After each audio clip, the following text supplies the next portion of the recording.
সিয়াম যেন শুধু আমাদেরকে পানাহার আর যৌনতা থেকে একটা লিমিটেড সময় যেন শুধু বিরত না রাখে, বরং আমাদের সামগ্রিক জীবনে যেন আমরা পরিপূর্ণ অর্থে সেই জীবনের যে সিয়াম, জীবনের যে রোজা, সেটা রাখার তৌফিক দান করুন। প্রিয় ভাইরা আমার, রোজা রাখার ফলে ইফতারের একটা আনন্দ আছে না? কি আনন্দ বলুন তো? ইফতারের যে আনন্দ, কিসের জন্য আনন্দ? কিছু খাবার সামনে আছে, আমরা খাবার খাবো, এই তো। তো সারা বছর আমরা খাবার খাই না। আরবিতে ইফতার, বাংলার অর্থ হলো কি? নাস্তা। সারা বছর আমরা কি করি? রাতভর না খেয়ে থেকে সকালে নাস্তা করি। আর রমজান মাসে রোজা রেখে আমরা কি করি? দিনভর না খেয়ে থেকে সন্ধ্যা নাস্তা করি। তাহলে জিনিস সেটাই, যেটা 11 মাস করি। নামও সেটা, জিনিসও সেটা। কিন্তু আপনি কি লক্ষ্য করে দেখেছেন আপনার জীবনের কোন একটি নাস্তা রমজানের একটি ইফতারের আনন্দের ধারে কাছেও নাই? আমরা কি লক্ষ্য করেছি? নবীজি সাল্লাল্লাহু আলাইহি সাল্লাম বলেছেন, লিসাইমি ফারহাতান, ফারহাতুন ইনদা ফিতরি ওয়া ফারহাতুন ইনদা লিকাই রাব্বিহ। রোজাদার ব্যক্তির জন্য আল্লাহর তরফ থেকে দুটি আনন্দের বরাদ্দ আছে। একটি আনন্দ নগদ, আরেকটা বাকি। নগদ আনন্দটা হলো বান্দা যখন ইফতার করে অথবা যখন ঈদ উদযাপন করে, সেটাও এক প্রকারের ইফতার। 30 দিনের রোজা ভঙ্গ হয় ঈদের মাধ্যমে। ইফতারের সময় যে আনন্দ, আল্লাহ বলছেন এটা আল্লাহর প্রদত্ত আনন্দ। পৃথিবীর অন্য কোন নাস্তা, যেখানে হয়তো 100 আইটেমের বুফে আপনি নাস্তা করতে পারেন, কিন্তু মাত্র একটু ছোলা মুড়ি, একটু খেজুর আর শরবত নিয়ে বসে ইফতার করার মুহূর্তের যে আনন্দ, আল্লাহর শপথ করে বলছি, এই আনন্দের সাথে ওই আনন্দ আপনি তুলনা করলে আপনি কখনো মেলাতে পারবেন না যে এর সাথে এটা কোনোভাবে তুলনাযোগ্য। ঠিক না ঠিক? আমরা প্রতিদিনই আনন্দটা উপভোগ করি না? এটা আল্লাহ প্রদত্ত আনন্দের আইটেম, উপকরণ এর চেয়ে বহুগুণ বেশি থাকার পরও আপনার আনন্দ এই লেভেলে পৌঁছাবে না ইফতার তাকে যে আনন্দটা দেয়। সারা জীবন না খেয়ে থাকা মানুষ খাবার দেখলে এত খুশি হয় কিনা জানি না। আমরা সামান্য একটু 12 ঘন্টা 14 ঘন্টা রোজা রাখার পর ইফতার নিয়ে বসে যখন অপেক্ষা করি, তখন যে আনন্দ হয়, এবং এই যে আমরা খাবারের চাহিদা আছে, খাবার আছে, খাচ্ছি না, বসে থাকছি, এই যে একটা টানা পড়েন, এই যে একটা আত্মনিয়ন্ত্রণ, এই যে একটা সংযমের ট্রেনিং এবং প্রশিক্ষণ, এটার মধ্যে যে অবর্ণনীয় একটা প্রেম, একটা ভালোবাসা আল্লাহর সাথে, আল্লাহ নির্দেশকে সর্বোচ্চ সম্মান দেওয়ার, এর মধ্যে যে একটা উপভোগ্য দৃশ্যের অবতারণা মনোজগতে হয়, এটাকে পৃথিবীর কোনো কিছুর সাথে তুলনা করা যাবে না। সাইয়্যিদ আবুল হাসান নবী রাহমাতুল্লাহি আলাইহি রমজানের রোজা, এটা থেকে সামগ্রিক জীবনের রোজা তুলনা করতে গিয়ে তিনি আরেকটি উদাহরণ দিয়েছেন, অত্যন্ত চমৎকার। তিনি বলেছেন, আমাদের বাসা বাড়িতে যখন আমরা রোজা রাখি, রোজা রেখে আনন্দ পাই, তখন আমাদের বাচ্চারা উৎসাহিত হয়, আমিও রোজা রাখবো। ঠিক না বেঠিক? অন্য অনেক কাজ করতে না চাইলেও বাচ্চারা রোজাটা রাখতে চায়। দেখুন তো, রোজা রাখা মানে তো কষ্ট, কিন্তু বাচ্চা রাখতে চায়। কারণ সেও জানে যে আব্বু আম্মু ইফতারের সময়, দাদা দাদু, বড় ভাই বোন, আপু ভাইয়া, তারা ইফতারের সময় যে আনন্দটা পাচ্ছে, এই আনন্দটা আমারও দরকার। বাচ্চা রোজা রাখতে চায়। এখন কোন ফ্যামিলিতে ধরুন আপনার 2টা ছেলে, একটা বড় একটা ছোট, রোজা রাখছে। রোজা রাখার পর 10টা 11টার দিকে, 12টার দিকে ক্ষুধার চাপ বেশি, জীবনের প্রথম রোজা। এর মধ্যে কোনো একটা বাচ্চা হয়তো খুব বেশি অসংযমী, অসহনশীল, একটু ধৈর্য কম, সে বায়না ধরলো, না আমি রোজা কন্টিনিউ করবো না, আমার ক্ষুধা লাগছে, আমি আর পারতেছি না। বাবা মা হয়তো একটু বোঝানোর চেষ্টা করেন, বাবা রাখো, একটু কষ্ট করো, দেখে যে আউট অফ কন্ট্রোল, তারপর তো রোজা ফরজ না, তখন বলে ঠিক আছে, যে খাবে, তাকে খাবার দিয়ে দেয়। অপর ছেলেটা, তারও ক্ষুধা লাগছে, কষ্ট হচ্ছে, কিন্তু সে কষ্ট করে রোজাটাকে কন্টিনিউ করে সূর্য ডোবা পর্যন্ত। এই দুইটা সিনারিও যদি আপনি চোখের সামনে রাখেন, তাহলে আপনি দেখবেন পরিণতি কার কি হয়। যে ছেলেটা 10টা বা 11টা 12টার সময় রোজা ভেঙে ফেলেছে, তার পরিণাম কি দাঁড়ায়? সে কি পায় খাবার হিসাবে? মুসলমানের ঘরে সকাল 10টা 11টা 12টার দিকে কি খাবার থাকে? বাসি খাবার থাকে। যদি মাছ রান্না হয়ে থাকে, তাহলে লেজ, কানকল্লা বা কাটা বিশিষ্ট যে টুকরাগুলো, সেগুলো তাও আবার বাসি, এটা থাকে। আর ভাত তো নিশ্চয় ফ্রেশ, গরম গরম ভাত তো কল্পনা করা যায় না। ভোর রাতে যেগুলো থেকে গেছে ওইগুলো, গোস্ত রান্না করলে বাছাই করা টুকরাগুলো। তাহলে সে রোজা ভেঙে একটু নগদ আনন্দ পায়, কিন্তু সে আনন্দটা হলো বাসি খাবারের আনন্দ। পরিণতিতে কি দাঁড়ায়? ধানমন্ডির মানুষকে বোঝানো কঠিন। আমি গ্রামের ছেলে, যারা গ্রামীণ পরিবেশে শৈশব পার করেছেন, তারা ভালো বুঝতে পারবে। ইফতারের আগ মুহূর্তে ওই যে একটা ছেলে রোজা কন্টিনিউ করেছে, আরেকজন করেন নাই। যে কন্টিনিউ করেছে তার পরিণতি, আর যে কন্টিনিউ করতে পারে নাই তার পরিণতি আমরা ইফতারের আগ মুহূর্তে একটু লক্ষ্য করতে পারি। আচ্ছা, আপনারাই বলুন, যেই ছেলেটা রোজা ভেঙে ফেলেছে, এর ইফতারের আগ মুহূর্তে খুব কদর হয়তো বাসায়, তাই না? যেহেতু রোজা ভেঙে ফেলছে, রোজাই নাই, আর কি কদর হয় না অনেক। উল্টা বরং কি হয়, সে দৌড়ের উপর থাকে। কিভাবে দৌড়ের উপর থাকে? ধরুন ইফতার টেবিলে সাজানো হচ্ছে, তাকে বলা হয়, এই মোহাম্মদ কই আসোস, এই আব্দুল্লাহ কই আসোস, এদিকে ধরে পেঁয়াজগুলো টেবিল নিয়ে রাখ, এই এতক্ষণ লাগে রেখে আসতে, জলদি আয়, শরবত টানে রেখে আস। আর বিদ্যুৎ চলে গেছে, দৌড় দে একটু দোকান থেকে একটা মোমবাতি নিয়ে আয়, বাচ্চাটা ডিস্টার্ব করছে, ওরে ধর, হাঁস মোরগ থাকলে হাঁস মোরগ গুলো সামলা। এদিকে মুখরোচক খাবারের কিন্তু প্রস্তুতি চলছে, আর তার চলছে দৌড়ের প্রস্তুতি, কারণ সে রোজা ভেঙে ফেলেছে। আর যে ছেলেটা রোজা কন্টিনিউ করেছে তার কষ্ট হয়েছে ঠিক, কিন্তু ইফতারের আগ মুহূর্তে সুবহানাল্লাহ, আমার প্রিয় বন্ধুবর, আমাদের মুফতি সাইফুল ইসলাম ভাইয়ের মতো এরকম জামাইয়ের মতো তাকে সাজায়া সুন্দর করে সাজায়া তাকে একেবারে ডাইনিং টেবিলের মাঝখানের চেয়ারটাতে আদর করে বসিয়ে একটু পর এসে দাদা বলে, দাদা ভাই এই 20 মিনিট, মাশাআল্লাহ তুমি সাকসেস, এই তো আর 20 মিনিট, সব তোমার জন্য।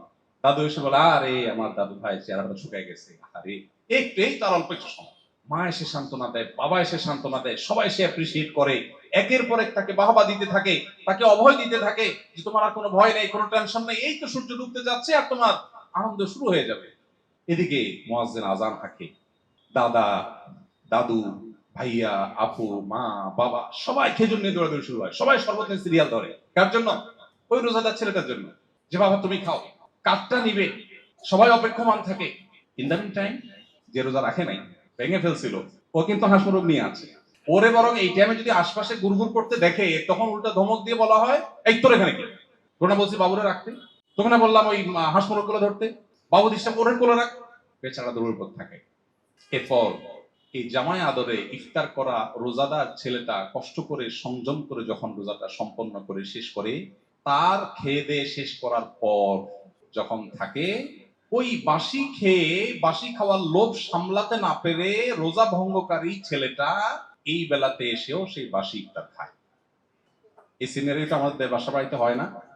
ভাইরা আমার, আল্লাহ রাব্বুল আলামিন জীবনের যে রোজা আমাদেরকে দিয়েছেন, এই জীবনের রোজা কিছু মানুষ ভেঙে ফেলেন, আর এটা জোড়া দেন না, লোভ সামলাতে পারেন না, লোভের কারণে এই রোজাগুলো যখন ভেঙে ফেলে, তারা দুনিয়াতে ভোগ করে, সেই ভোগটা হলো সেই বাসি খাবারের ভোগের মতো। এরাও একসময় ইমানদার থাকলে জান্নাতে যাওয়ার সুযোগ থাকে, কিন্তু সেটা অন্যদের জান্নাতে যাওয়ার বহুকাল পরে, জাহান্নাম, শাস্তি, বহু কিছু ভোগের পরে। আর যারা জীবনের সামগ্রিক রোজা যত কষ্ট হোক ভাঙতে দেয় না, টুটতে দেয় না, ছুটতে দেয় না, সংযম করে, সংগ্রাম করে, নিজেকে কন্ট্রোল করার প্রতিজ্ঞা করে যে না, আমার জীবনের রোজা আমি ভাঙতে দেব না। সুদ, ঘুষ, দুর্নীতি, অপরাধ, চোখের জেনা, কানের গুনাহ, অন্যের কষ্ট দেওয়া, অন্যের হক নষ্ট করা, যত রকম কাজ আমার জীবনের রোজাকে ভাঙতে পারে, আল্লাহকে অসন্তুষ্ট করতে পারে, সব নিষিদ্ধ কাজ থেকে বেঁচে থাকবো।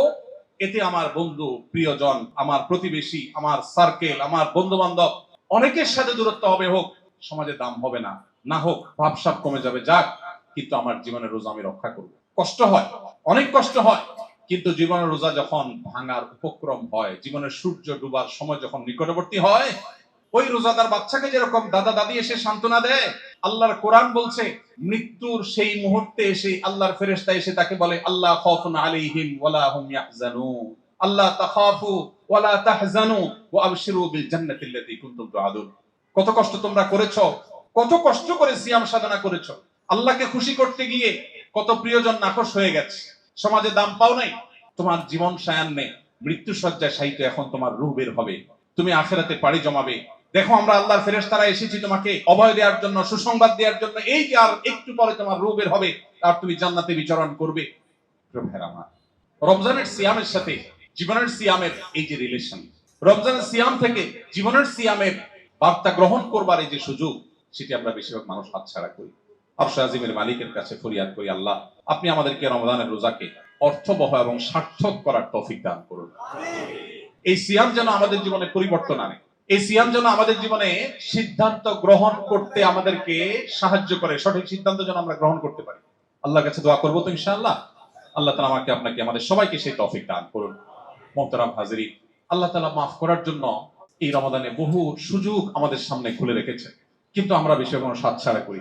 ভাইরা আমার, কজন মানুষ আমরা এখানে আছি যে আল্লাহর কাছে ছোট বাচ্চা যেরকম কাকুতি মিনতি করে চোখের পানি ফেলে কিছু চায়, আদায় করে নেয় মা বাবার কাছ থেকে, আমরা কজন মানুষ আল্লাহর কাছে সেভাবে দোয়া করতে পেরেছি? খুবই হতভাগ্য এটা। ইফতারের আগে আমাদের ইফতারের ব্যস্ততায় চলে যায়, সাহরির সময় সাহরির ব্যস্ততায় চলে যায়, দুটি গুরুত্বপূর্ণ টাইম শয়তান নিয়ে ফেলে আমাদেরকে খাবারের ব্যস্ততা। ইফতারের 10 মিনিট আগে সমস্ত ব্যস্ততা আপনি বন্ধ করে দেন, দিয়ে ইফতার সামনে নিয়ে আপনি আপনার পরিবারের সদস্যদেরকে সাথে নিয়ে আল্লাহর কাছে চোখের পানি ফেলে দোয়া করুন। দুটি আইটেম হয়নি আজকে, না হোক, এটা ইফতারের পরে হবে। এখন সবাইকে নিয়ে আসুন দোয়া করে চোখের পানি ফেলে। ভাইরা আমার, আল্লাহ রাব্বুল আলামিন ক্ষমা করবেন বলেই তো শয়তানকে বেঁধে রেখেছেন, ক্ষমা করবেন বলেই তো জান্নাতের ডোরগুলো ওপেন করে দিয়েছেন, ক্ষমা করবেন বলেই তো জাহান্নামের ডোরগুলো রমজানে বন্ধ করে দিয়েছেন, ক্ষমা করবেন বলেই তো লাইলাতুল কদর দিয়েছেন, ক্ষমা করবেন বলেই তো এত সব সুযোগ দিয়েছেন। এরপরও যদি আল্লাহর কাছ থেকে ক্ষমার অ্যাপ্লিকেশনটাও জমা দিতে না পারি, নিবেদনটুকু যদি করতে না পারি, এর চেয়ে বড় হতভাগ্যের বিষয় আর কি আছে বলুন? আপনাদের প্রতি উদাত্ত আহ্বান, দিনে অন্তত 10টা মিনিট এমনিতে তো উঠতে বসতে চলতে ফিরতে আল্লাহকে আমরা স্মরণ করব, একটা সময় একান্তে আল্লাহর সাথে কথা বলার চেষ্টা করবো ইনশাআল্লাহ। চেষ্টা করবো তো ইনশাআল্লাহ। আল্লাহকে বলবো, আল্লাহ শয়তান পরাভূত করে ফেলেছি, আমি অমুক গুনাহ করে ফেলেছি, আল্লাহ কেউ জানে না, তুমি জানো, মালিক মাফ করে দাও। আল্লাহ ক্ষমাশীল। ভাইরা আমার, আল্লাহ ক্ষমা করবার ওয়াদা করেছেন। আপনি যদি মনে করেন আপনার গুনাহ এত হয়ে গেছে যে ক্ষমার অযোগ্য, তাহলে আপনি আল্লাহ সম্পর্কে কুধারণা করলেন, আল্লাহ সম্পর্কে আপনি মিথ্যা আরোপ করলেন। আল্লাহ ক্ষমাশীল।